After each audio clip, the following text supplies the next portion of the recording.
శ్రమలు ఎందుకు వస్తాయి అని అన్నప్పుడు, శ్రమలు ఎందుకు వస్తాయి అని అంటే మొట్టమొదటిది అమ్మ దేనికోసం వస్తాయి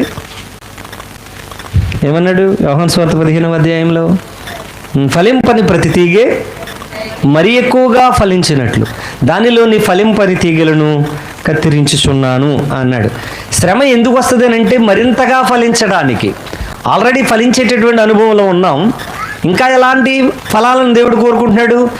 మరింతగా ఫలించటం కోసం. దానికోసం శ్రమలు కత్తిరిస్తాడు. అబ్రహాం ఉన్నాడు అవునండి, వాళ్ళ నాన్న తెరహును తీసుకుని వచ్చాడా? ఊరనేటటువంటి ఆ ప్రదేశం నుంచి వస్తున్నాడు. చాలా దూరం వచ్చిన తర్వాత మరి ఆ ముసలాయనకి అనుమానం వచ్చినట్టుంది.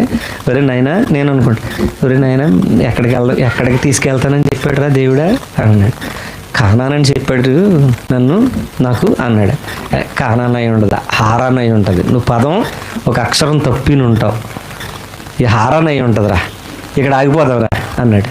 సర్లే మా డాడీ చెప్పాడు కదా అని చెప్పి ఈయన ఏం చేశాడు, హారాన్లో ఆగిపోయాడు. హారాన్లో ఆగిపోతే క్షమించాలి, ఈ ముసలతను ఉన్నంతసేపు అబ్రహాము ఫలించడు అని చెప్పి అక్కడ ఏం చేశాడు చెప్పండి అమ్మా? ఏం చేశాడు? తెరహుని తీసేశాడు అబ్రహాము దగ్గర నుంచి.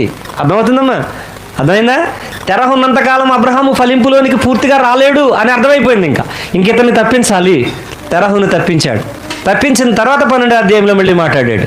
కబ్బాయి అప్పుడు కనాను ఊరికి వెళ్ళుటకు బయలుదేరి కనానుకు వచ్చాను అని రాశాడు. అంతకుముందు కనాను ఊరికి బయలుదేరి హారానుకు వచ్చి ఆగినటువంటి అబ్రాము ఏం చేశాడు? ఇప్పుడు దేవుడు ఏదైతే డెస్టినేషన్ పాయింట్ చూపించాడో ఆ డెస్టినేషన్కి వచ్చి ఆగాడు.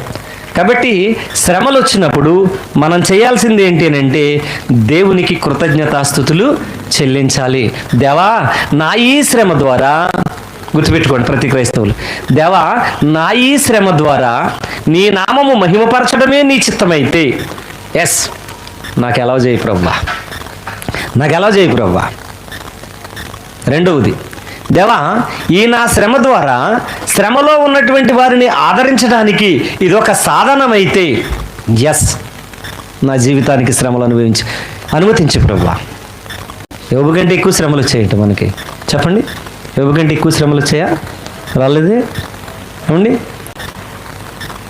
యోబులాగా ఒక సాక్ష్యాన్ని నిలబెట్టడానికి ఈ రోజున హిజ్కియా గారి కుటుంబంలో ఆ మాటకు వస్తే చాలామంది క్రైస్తవ విశ్వాసాల జీవితాలలో, కుటుంబ జీవితాలలో దేవుడు శ్రమలను అనుమతిస్తూనే వస్తాడు. అవును, ఊరికి హిజ్కియాని లేకపోతే ఆ కుటుంబాన్ని ఇచ్చేస్తున్నావా? ఒకసారి వదిలి చూడు, ఒకసారి వదులు, ఒకసారి నాకు టైం ఇయ్యి, ఒకసారి నాకు పర్మిషన్ ఇయ్యి, నేను చెబుతున్నప్పుడు అప్పుడు ఎంత తిడతాడో చూద్దాం, అప్పుడు ఎంత అలా ఉంటుందో ఆ బత్తి తేలిపోద్ది అని అంటాడు. ఓకే అయితే నీకు పర్మిషన్ ఇచ్చాను వెళ్ళు అన్నాడు. అందుకే సహోదరి దగ్గరికి వచ్చాడు. శరీరం వాడు యూజ్ చేసుకోగలిగేటటువంటి గొప్ప ఆయుధం, వాడికి ఉన్నటువంటి గొప్ప ఆయుధం ఏంటంటే ఇదే. దీని మీదే వాడు అటాక్ చేయగలడు, ఏ రకంగానే దీని మీద అటాక్ చేయగలడు.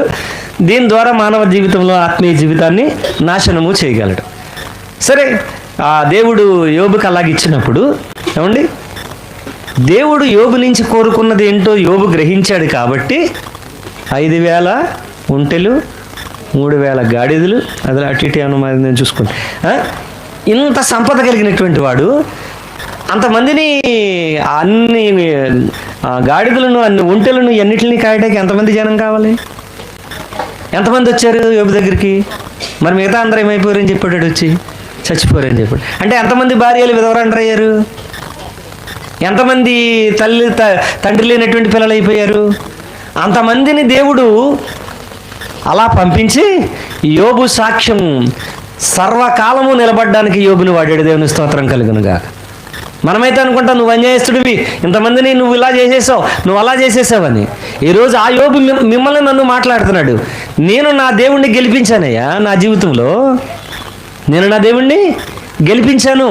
మీరు క్రైస్తవులుగా మీ దేవుణ్ణి ఎంత గెలిపించగలుగుతున్నారు? శ్రమలు వచ్చినప్పుడు, బాధ వచ్చినప్పుడు ఎంతగా గెలిపించగలుగుతున్నారు మీరు?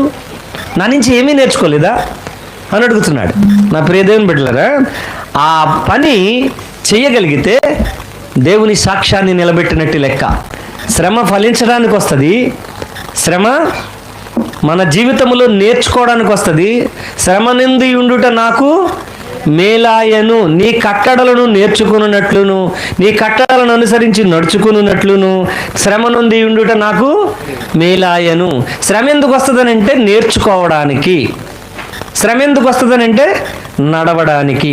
గుర్తుపెట్టుకోండి ప్రియ సహోదరులరా, when our doctrines turns into life, then only your learning will be more successful. నువ్వు నేర్చుకున్నటువంటి సిద్ధాంతాలు కానీ వాక్యము కానీ నీ జీవితంగా మారితేనే తప్ప ఈ బైబిల్ మన జీవితానికి ప్రయోజనం కాదు. లేకపోతే